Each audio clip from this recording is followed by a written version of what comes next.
दोस्तों आप में से बहुत से लोगों ने अक्सर मुझसे पूछा है bugs of calculation and science के बारे में कि आईटीआई सेकेंड ईयर की बग्स ऑफ कैलकुलेशन साइंस के बारे में बताओ। तो जी हाँ दोस्तों, आज की इस वीडियो में हम पढ़ने वाले हैं बग्स ऑफ कैलकुलेशन साइंस दोस्तों, जो कि ITI electronics magnetic trade second year की यहाँ पर होने वाली है। और जो यहाँ पर चैप्टर होगा वो क्या होगा, द्रव्य पदार्थ, ठीक है, जिसको हम मैटर्स बोलते हैं। इस चैप्टर के दोस्तों हम एमसीक्यू यानी ऑब्जेक्टिव टाइप क्वेश्चन यहाँ पर पढ़ने वाले हैं। साथ ही साथ मैं आपको बताऊंगा कि इस चैप्टर में क्या क्या आता है, किस से रिलेटेड आता है। और दोस्तों अगर आपकी ट्रेड इलेक्ट्रिकल ग्रुप के अंतर्गत आती है तो भी आप इस वीडियो को देख सकते हैं, क्योंकि अगर आपकी ट्रेड इलेक्ट्रिकल ग्रुप के अंतर्गत आती है तो आपका जो बग्स ऑफ कैलकुलेशन साइंस का सिलेबस होगा वो सेम होगा। और यहाँ पर मैं एक बात तो आपको बताना चाहूँगा, इसी प्रकार के और भी एमसीक्यू आपको हमारे चैनल पर मिलेंगे। आप विजिट कीजिए, प्ले लिस्ट में जाइए बग्स ऑफ कैलकुलेशन साइंस वाली सेकेंड ईयर की। वहाँ पर आपको मैंने एक और चैप्टर बताया था रेक्टिफायर, उससे रिलेटेड आपको देखने को मिलेगा। साथ ही साथ उसके एमसीक्यू यहाँ पर मिलेंगे। दोस्तों वीडियो में आगे बढ़ने से पहले हम आपको बताना चाहेंगे कि जिन लोगों ने अभी तक हमारे चैनल सब्सक्राइब नहीं किया वो सब्सक्राइब कर लो। उसके बाद जो बेल आइकन आए उसको भी प्रेस कर देना। दोस्तों जो हमारा चैप्टर है जिसका नाम है द्रव्य पदार्थ, इंग्लिश में इसको हम मैटर बोलते हैं, और इसके हम एमसीक्यू यानी ऑब्जेक्टिव टाइप क्वेश्चन पढ़ने वाले हैं जो कि एनसीईआरटी पर बेस्ड है, ठीक है। अब यहाँ पर सबसे पहले मैं आपको बताना चाहूँगा कि इस चैप्टर में हमें देखने को क्या क्या मिलता है, पढ़ने को क्या क्या मिलता है, किससे रिलेटिव। तो हम सभी लोगों ने दोस्तों कभी ना कभी पदार्थ के बारे में जरूर से पढ़ा होगा कि पदार्थ की 3 अवस्थाएं होती हैं, ठोस, द्रव और gas, solid, liquid and gas. सभी लोगों ने यहाँ पर पढ़ा हुआ होगा।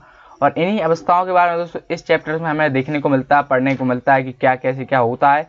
साथ ही साथ दोस्तों हमें मॉलिक्यूल के बारे में पढ़ने को मिलता है कि अणु क्या होता है, एटम के बारे में पढ़ने को मिलता है, एलिमेंट्स के बारे में पढ़ने को मिलता है, कंपाउंड के बारे में पढ़ने को मिलता है। इसके बाद एटॉमिक नंबर के बारे में पढ़ने को मिलता है, मास नंबर के बारे में पढ़ने को मिलता है, और relation between atomic number and mass number के बारे में पढ़ने को मिलता है। कहने का मतलब ये बेसिक है, केमिस्ट्री से ये बस एटॉम मतलब अणु परमाणु से रिलेटेड भी इसमें हमें जो देखने को मिलता है, एंड द्रव्य पदार्थ से रिलेटेड भी हमें इस चैप्टर में पढ़ने को मिलता है। तो उसी चैप्टर के एमसीक्यू जो कि मैं आपको यहाँ पर बता रहा हूँ, ठीक है। सबसे पहला क्वेश्चन है दोस्तों, निम्न में किसकी आकृति और आयतन दोनों निश्चित होते हैं, ठीक है। ऑप्शन है जल, वायु, लोहा, पारा। तो उसका सही आंसर होगा वो होगा लोहा। अनिश्चित आकार वाले पदार्थ कहलाते हैं ठोस, द्रव, गैस, गैस तथा द्रव। तो इसका जो करेक्ट आंसर होगा वो होगा डी, गैस तथा द्रव। ताप में वृद्धि करने से अधिक प्रसार होता है गैस में, द्रव में, ए तथा बी दोनों में, ठोस तथा गैस में। तो इसका सही आंसर होगा वो होगा ए यानी गैस में। अणुओं की गतिज ऊर्जा का बढ़ता हुआ क्रम है ठोस, द्रव, गैस, गैस, द्रव, ठोस, गैस इक्वल टू द्रव, ठोस, ठोस, द्रव, गैस, ठीक है। यहाँ पर क्या पूछा गया है, अणुओं की गतिज ऊर्जा का बढ़ता हुआ क्रम। तो जो इसका करेक्ट आंसर होगा वो होगा ए, पहले ठोस फिर द्रव फिर गैस। नेक्स्ट क्वेश्चन है दोस्तों, निम्नलिखित में से द्रव्य नहीं है, लकड़ी, वायु, प्रकाश, उपरोक्त में से कोई नहीं। तो इसका करेक्ट आंसर होगा वो होगा सी, प्रकाश। गैसीय अवस्था में कण एक निश्चित दिशा में गति करते हैं, एक निश्चित क्रम में रहते हैं, किसी भी दिशा में गति करते हैं, उपरोक्त में से कोई नहीं। तो जो इसका करेक्ट आंसर होगा वो होगा सी, किसी भी दिशा में गति करते हैं, जो कि हम सभी लोग यहाँ पर जानते होंगे। ये देखिए दोस्तों बहुत ही ईजी है, इसीलिए मैं अभी बग्स ऑफ कैलकुलेशन साइंस पर नहीं बता रहा था, क्योंकि सारा कुछ यहाँ पर ईजी है।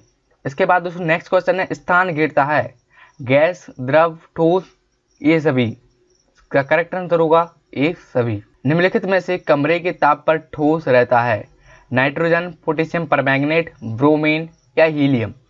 तो जो इसका करेक्ट आंसर होगा वो होगा बी, पोटेशियम परमैंगनेट, ठीक है। नेक्स्ट है दोस्तों, अधातुओं को डैश डैश डैश तत्व भी कहा जाता है, ऋण विद्युती, धन विद्युती, उदासीन, इनमें से कोई नहीं, ठीक है। इसका मतलब दोस्तों नेगेटिव या पॉजिटिव या न्यूट्रल, ठीक है। तो इसका जो करेक्ट आंसर होगा वो होगा ए यानी ऋण विद्युती। ये आपको दोस्तों तब समझ में आएगा जब आप इस चैप्टर को यहाँ पर पढ़ेंगे, ठीक है। आप अपनी बुक से जरूर से इस चैप्टर को पढ़ लीजिएगा, बहुत ही बेसिक है। मैं डायरेक्टली आपको इस चैप्टर के एमसीक्यू यहाँ पर बता रहा हूँ। नेक्स्ट क्वेश्चन है, जिन ठोस पदार्थों के गलने पर उनके आयतन में वृद्धि होती है, उन पदार्थों का गलनांक दाब बढ़ने पर घट जाता है, बढ़ जाता है, स्थिर रहता है, ना ही बढ़ता और ना ही घटता है। तो जिसका करेक्ट आंसर होगा वो होगा बी, यानी बढ़ जाता है।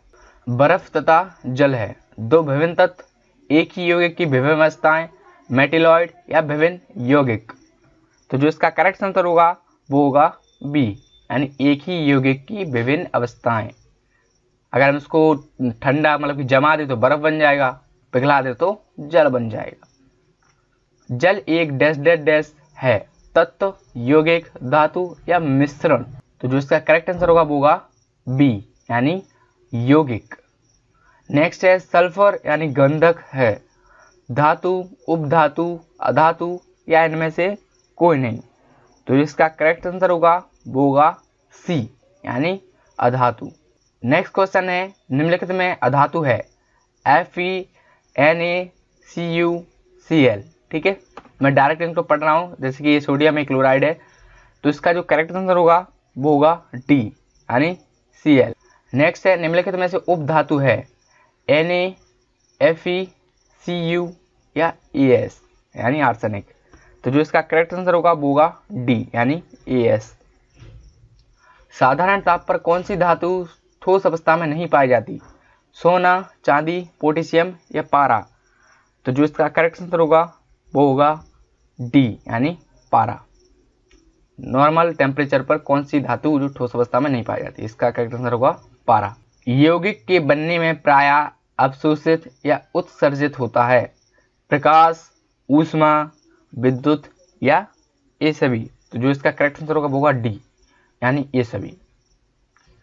निम्नलिखित में से कौन सा एक कण आवेश रहित है, इलेक्ट्रॉन, प्रोटॉन, न्यूट्रॉन या डी, इनमें से कोई नहीं।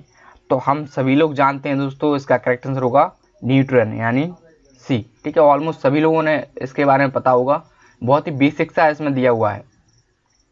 न्यूक्लियॉन नाम सामान्यतः किसके लिए है, इलेक्ट्रॉन और प्रोटॉन, प्रोटॉन और न्यूट्रॉन, इलेक्ट्रॉन और न्यूट्रॉन, इनमें से कोई नहीं। तो जो इसका करेक्ट आंसर होगा वो होगा प्रोटॉन और न्यूट्रॉन। नेक्स्ट है दोस्तों, किसी परमाणु के गुण निर्भर करते हैं प्रोटॉनों की संख्या पर, न्यूट्रॉनों की संख्या पर, परमाणु भार पर या इलेक्ट्रॉनिक संरचना पर। तो जो इसका करेक्ट आंसर होगा वो होगा डी, यानी इलेक्ट्रॉनिक संरचना पर। नेक्स्ट है नाभिक की द्रव्यमान संख्या है, नाभिक में न्यूक्लियनों की संख्या, नाभिक में प्रोटॉनों की संख्या, नाभिक में न्यूट्रॉनों की संख्या, उपरोक्त में से कोई नहीं। तो जो इसका करेक्ट आंसर होगा वो होगा ये, यानी नाभिक में न्यूक्लियनों की संख्या। एक तत्व की परमाणु संख्या क्या होगी जिसके परमाणु नाभिक की द्रव्यमान संख्या 23 और न्यूट्रॉन संख्या 12 है, ये 12, 11, 23 या 20। तो जो इसका करेक्ट आंसर होगा वो होगा बी, यानी 11। किसकी पूछा है, परमाणु संख्या। एक तत्व का परमाणु क्रमांक 19 तथा द्रव्यमान 39 है, उसके नाभिक में न्यूट्रॉनों की संख्या है 19, 20, 21 या 24। तो जो इसका करेक्ट आंसर होगा वो होगा बी, यानी 20।